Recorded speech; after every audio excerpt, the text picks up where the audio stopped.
Okay, now the export and GDP are co-integrated, so we can run the vector error correction model that to check the causality between these two variables. Okay, so I first run the vector error correction model. I go to quick estimate var, then suppose I put export first, then GDP. So meaning that I put export first, then GDP, right? So and here I choose suppose I choose 5-year lag. I choose here suppose I choose 5 years lag in this model, right? Okay, and here the export will be dependent variable. So here this model, so what will happen here, this time I am putting export first, then GDP, but next time I shall be putting GDP first, then export. But first I check with export and GDP. Then, then, then in future I shall be putting GDP first, then export. Okay, and here I choose 5-year lag, right? Okay, and you know there are many lag selection method, but here I'm just taking 5, but you can use those methods. Yes, we can do that, but for the time being I'm taking 5. And export and GDP are co-integrated, so I choose the vector error correction model. What is vector error correction model? That is called restricted var model, so I choose it here. I choose here, and then I choose co-integrations. I come here. Okay, number of co-integration 1. And last time is when I check the Johansen co-integration test, I also got one co-integrating equation. So I must put here 1 because I got one co-integrating vector or equation. And here I choose 3, right? I choose the 3, right? I choose the 3. Okay, so after setting everything, I can run the vector error correction model to check the causality between export and GDP. So I do it, I press OK. So this one is my outcome. You can see from here, right? The outcome. So we have only one co-integrating equation, and you see error correction term. There are 2 models are here. First model is this one, right? And you can see all the lag. How many lag? 5 lag. Lag 1, lag 2. So we have the 5 lag of the whole things, right? You can see we have the 5 lags, and this one is the error term. So we have 2 co-integrating we have two error correction model. So this one is the first, which is the dependent variable, and this one is the second. So out of these two, we shall choose only this one right now, not this one. We shall choose only this one because we have put export first, then GDP, right? So yeah, so you can see from here. Last time what I did, I put export first, then GDP. That is why we shall be choosing this error correction model, right, for testing our causality. Okay. Okay. So now I go to proc. You see here, go to proc. Then I go to make system. Then I go to order variables, right? So I come here. So you can see our two models side by side. You can see this one, right? This one and this one is the same, no difference, right? Both are same.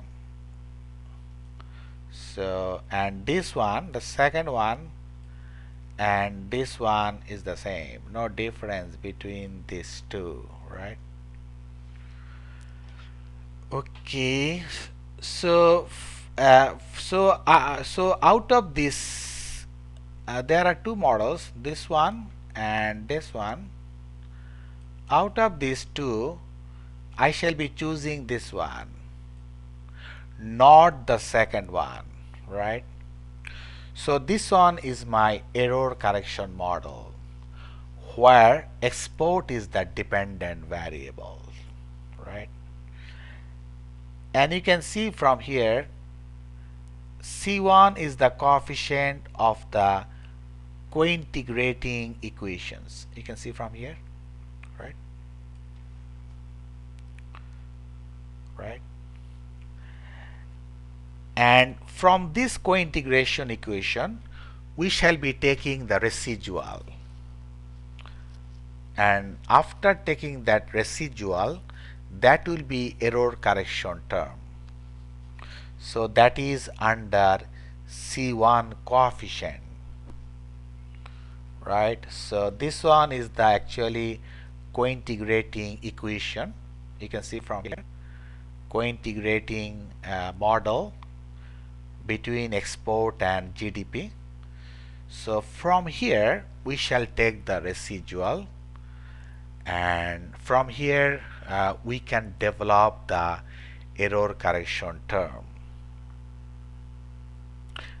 Okay, and from here C2, C3, C4, so these are also the coefficient until C11, but these are for the short run causality. From here we can develop the short run causality, but from the error correction term we can develop the long run causality. Okay. So what I do, I just copy this one. I just copy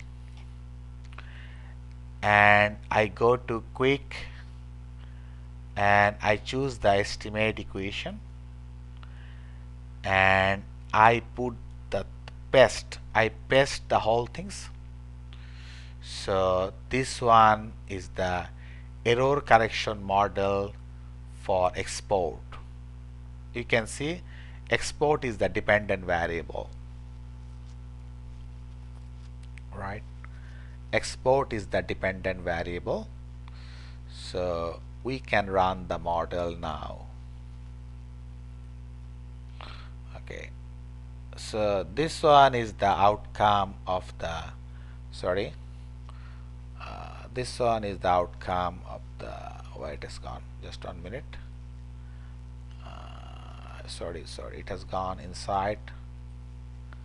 Sorry. Okay, I think it is somewhere here. Sorry, it's gone up. Where is the things has gone up? Okay. Yes, not this one. Okay, what I do, I just run it again. I just take it like this, right? I just copy as before, go to quick estimate equation, right? Then I paste it here. So you just paste, then you press OK. Okay, so this is the outcome.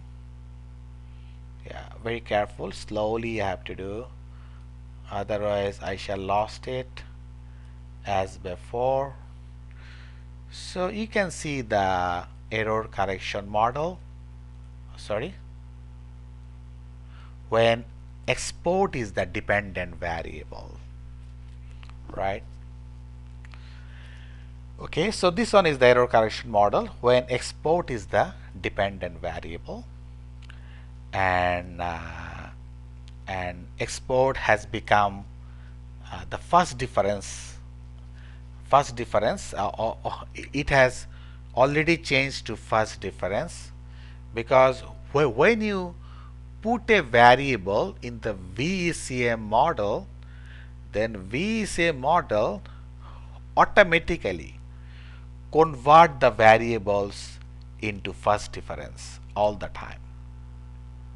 So as a result, last time I put only export, but the export has converted to first difference automatically. Okay. Now this one is the whole error correction model where export is the dependent variable. So you can see from here, what is C1? Here C1 means actually error correction term, which is this one, right? C1 means from here, right? So until this, right? I'm sorry, I'm trying again. From here to here, sorry, it's not coming up. Okay, so actually this one is the co-integrating equations, right? And C1 actually is the residual of the 1 period lag residual of the co-integrating vector between export and GDP. That means between export is the dependent variable and GDP is the independent variable. So there is a co-integrating equation, and 1.7 is actually here is the residual 1 period lag residual of the co-integrating equations. Okay. Now the C1, I see it is negative, so that should be there. It is negative and it is also significant. You can see from here the p-value is 1.47%, meaning that less than 5%. So when the variable is less than 5%, then that particular variable becomes significant. So here our error correction term becomes significant. If the error correction term becomes significant and the sign is minus, right, it means that it means that GDP has a long run causality on export. I'm saying again, when the error correction coefficient is significant and negative, it means that GDP has a long run causality on export. That means GDP causes export in the long run, or there exists a long run causality from GDP to export. Okay, so that is long run. What about now short run causality from GDP to export? We can also check that short run causality. Okay, how to check it? Short run causality. To check the short run causality, we shall be using the chi-square value of world statistics, WALD, world statistics, to check the short run causality from GDP to export. Okay, here you can see what are the GDP. GDP are here. You can see C7, C8, C9, C10 until C11. So coefficient C7 to C11 are GDP, and if all the coefficient from C7 to C11 jointly influence the export, then we can say that there is a short run causality from GDP to export. Okay, so we go to view, right, and we go to coefficient diagnostic, and we go to wall test, right? Wall test are here. Okay, so the wall test has come up. So from C7 to C11, C7 equal to, so here we are setting the hypothesis actually, sorry, 8, C9 equal to C10 equal to C11 equal to 0. That means C7, C8, C9, C10 and C11 0. So that is the null hypothesis. So this is the null hypothesis, meaning that this hypothesis means that GDP of lag 5 cannot influence export. Okay, so I run it. Okay, it is the wall test, and we shall be choosing chi-square. And what is the probability? 0.2782, and it is our null hypothesis, right? So we cannot reject null because p-value is 27.82%, which is more than 5%. So we cannot reject null hypothesis. And what is our guideline? If the p-value is more than 5%, we cannot reject null hypothesis.